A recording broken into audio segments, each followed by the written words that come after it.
Ndewo. So today we are going to run a quick check on Igbo language. Let's see how well you can introduce yourself in Igbo language within 1 minute. So I'll say the one in blue, you will say the one in red. Are you ready? Let's do this. Ndewo, kedu. Gịnị bụ afa gị?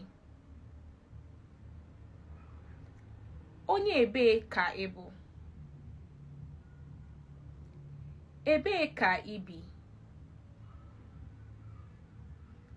Afọ ole ka ị dị? Kedu ihe ị na-arụ? Well done, and that was good. Tell me, were you able to get all the introductory phrases in Igbo? If yes, well done. But if you were not able to get all, tell me in the comment section, how many did you get? Like and follow Igbo Podcast for more of these videos. Daalụ.